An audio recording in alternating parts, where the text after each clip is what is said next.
This is a scene from a documentary that I found when I rank from California go to the Nordic country to see how it worked there. Like it's in 2014, so it was YouTube was well established back then. So he's gonna go there and see how to do things over there. The police. Peter Whittingham. I'm a police officer, police captain with a police department in Los Angeles.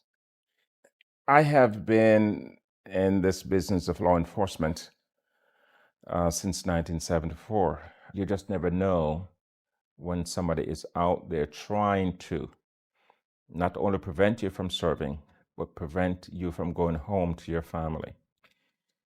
That's the life of a Los Angeles police officer. I only point my weapon at someone when I am endangered.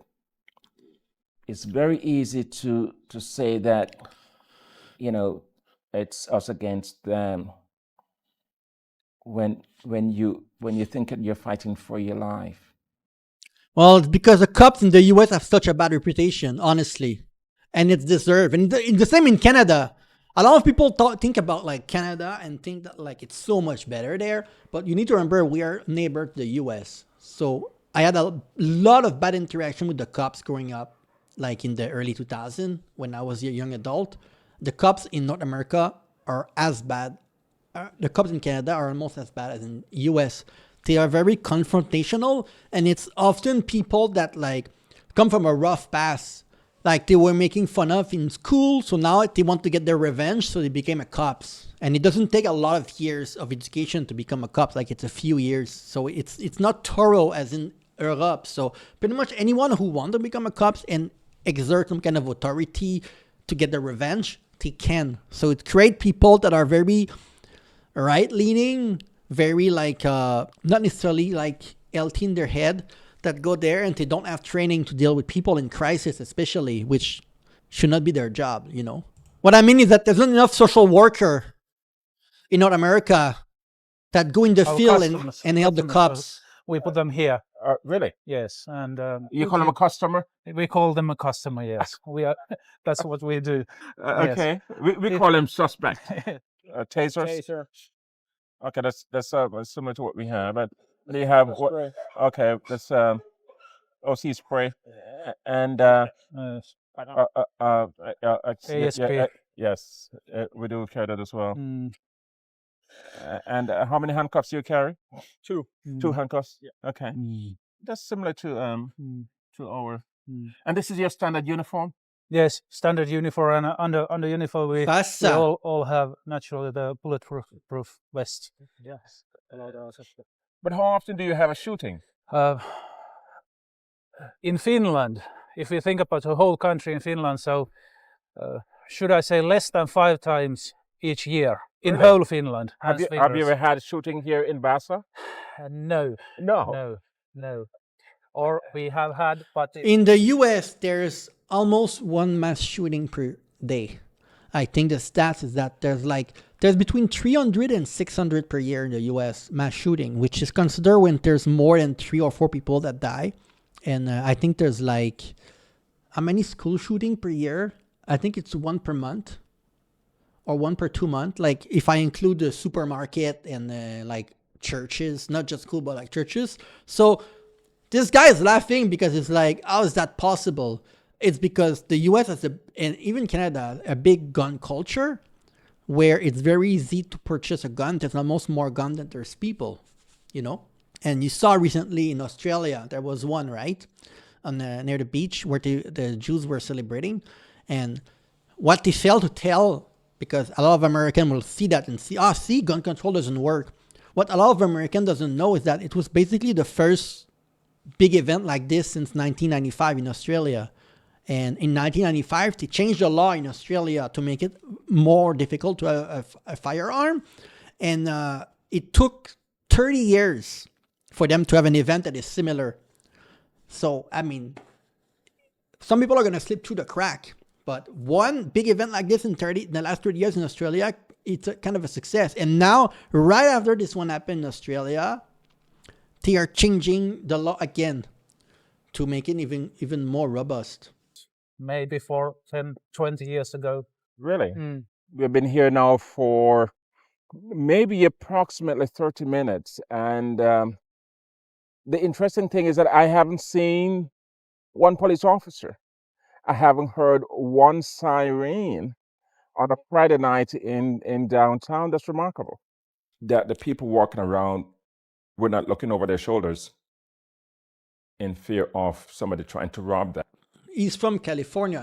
He's from a place in California where they have a lot of homelessness, a lot of violence. And I think what always surprised me with these videos is the guy being shocked that in some country, it's not like in America, because we have internet, right? This guy is old, but there's a lot of younger cops, even in the US, that they seem unaware or they don't want to see the world for what it is. I don't understand. We always say, oh, American and Canadian like suck at geography, right? Or cannot point Europe on a map. Don't know where like Finland is on a map, which can be true. But I'm like, we have internet. We can see how life is in another country, right? So as a North American, how do you not see that? Why do this guy need to go to this country to see it? Like, you have a TV, you have a internet, you can see, like, have some kind of interest about how cops work in other country and maybe implement program in your own country. But it feels like a lot of people, sadly, what I said earlier, they go into the profession to fight their own demon and give them an excuse to exert some kind of a violence. Just like how some people will go in the army or become a boxer or have a passion that is more like because they have a lot of aggressivity in them and they want to let that aggressivity out. A lot of people become cops for that. But cops should be kind. It should be your first quality, should be kind, be a good person, and know how to interact with people, which a lot of people in the US and Canada become cops and they are not good socially. They are socially awkward. They don't know how to communicate. That's why there's so much domestic violence with cops and cops committing crime themselves. It's really high frequency because the kind of people that want to go to that profession have an incline to not be fully there in their head, not be good people. The selection process is very, very lax. There's not a lot of selection process, so it's very easy for anyone to become a cop. I think that's one of the big problems. I saw another video about these Nordic country where becoming a cop in this country was much more complicated study, and you can just see by the way that these cops talk with kindness and with calmness that they have been trained for the psychological factor of dealing with people. You know, not just we enforce the law, you know. I couldn't find a police officer anywhere. When was the last time you talked to a police officer? Several years ago. Have you seen police around? Maybe one time, but So you don't see a lot of police around here? no, but it's also safe, so it's not really needed here. I like to see walking police officers, not just in the cars, you know. Okay. You see, but if you're walking, people could talk to them and then just discuss. Norway, it's gonna be same thing. Jeg heter Remi Anbakk. Jobba i politiet siden 2000. Jobber til daglig som vaktleder, så er den som er leder for styrken som er på. Vi har mye narkotikakriminalitet, veldig mye. Og så er det vanlige med vold, vinning, altså innbrudd. What a subtitle! Og den biten. I Norge skytes det kanskje 1 skudd i året. I USA er det litt... A bit more! Men de har da også en helt annen klientell å forholde seg til. I don't like this argument. Oh, shot fired by the police.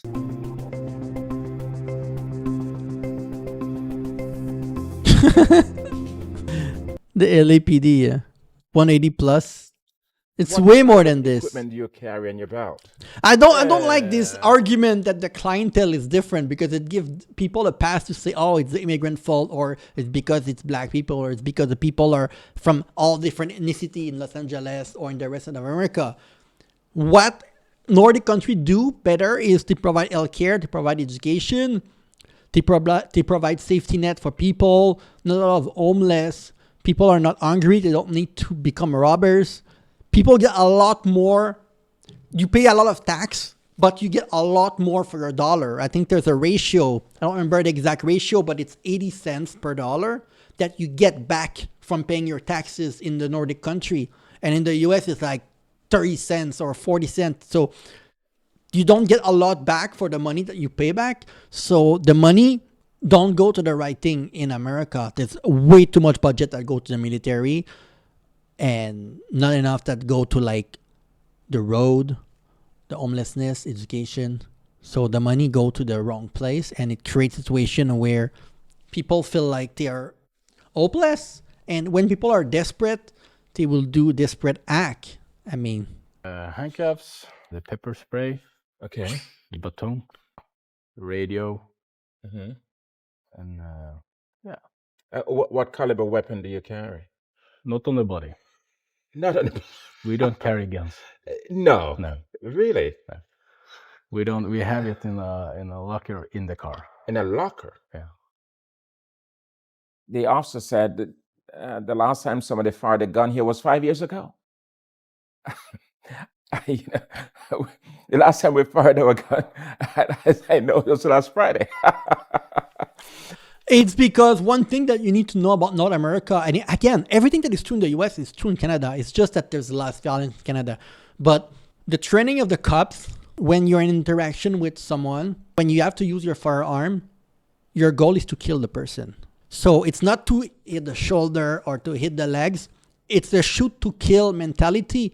And it creates a situation where a lot of accidents happen, or people are very loose to use their gun because they will be protected.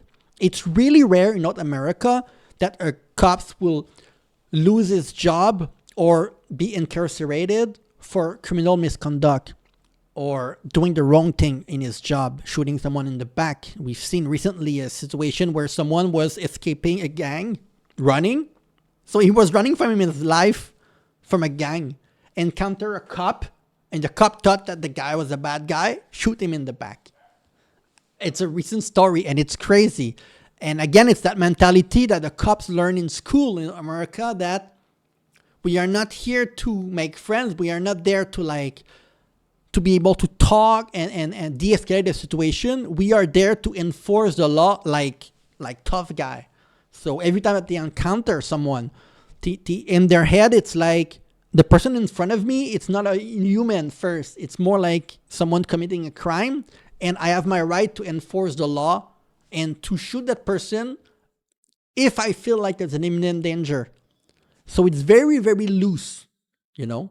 I don't understand the rationale for any police department that tells me that I am to be deployed in the field, not knowing what to expect, and I have to keep my gun locked up in the car, in a locker. Doesn't. Because your job as a police officer is to enforce the law, but also prevent situation from escalating. So your gun should be your last resort. It should not be the first way of attack. We see so many things happening in North America where the gun is used as the first line of offense in a situation where the gun is not needed, where just the fact that the gun is out, it creates a lot of psychological trauma and tension into the other people around, the suspect around. If cops come with a more human approach, it would solve a lot of problem, because this guy doesn't understand the trauma that it is when you're a suspect, like you're black, you encounter white cops, for example, somewhere, he talk to you and you see like how he's all the weapon around the cops and how he's talking to you aggressively. It's less so having a gun on you. It's more so how cops talk to normal people in the everyday life. Not America. It's really terrible. Makes sense. What about cities like Oslo? Yeah. Do the officers there, same thing, are not allowed to carry guns? No one in Norway carrying guns. Really? No. Everyone has to ask. Also, we bring it in the cars, and if something happens, if it's urgent, then I just take it out. But I have to call and say I took out the guns. Yes, it forced the cops to say, do I really need the gun or do I not need the gun? it forces you to make an informed decision. Where the cop, when the gun is widely available, and it sometimes it gives you a reason to like use it, to exert authority, or to think that there's a danger when there's no danger. Of course, in general, people in Norway, Sweden, Finland, there's less crazy people or people that are there to get you, right? But the counter argument would be that cops have created a situation where the general population, when they encounter a cop, they don't feel safe around you. So it's the cop jobs to train other cops so that people in the community feel safe when they encounter a cop in any situation and from any skin color. Because we say white cops, black people, but white people like me don't feel comfortable around cop either. We're just less likely to get shot at, but I still had pretty much only bad interaction in Canada with cops because there's kind of a superiority complex where they feel very entitled to treat you in a way that you would not accept anyone in your life to treat you like that. But when it's a cop, you don't have a way to talk back, or you will be handcuffed and seem as aggressive. The unfortunate thing about that is it puts you in a situation where you're always learning from 2020 hindsight. The culture of law enforcement here is that it's not going to happen here. This guy understood nothing about what he went to visit. And it reminded me of a video when a lady in the UK, she went to a prison, was it in Finland? A lady in the UK from the politics, she went to Finland, I think, to see the prison. Was it from this documentary? And she understood nothing of what's going on. This guy understands nothing. He doesn't understand that the problems start with him and start with how the laws is enforced in California and in another country, and how people are just a reflection of the government, the society that they have around them. If you found me a good system where people are taken care of, I will find you people that seems like there's less crime over here for some reason. And it's not even because of the amount of guns. In Switzerland, is it in Switzerland? They have a lot of guns. There's no crime in Switzerland. The amount of gun is not a problem. Having strong regulation around gun control is important, but I think how cops interact with people, because they are viewed as the guardian, it's the most important thing.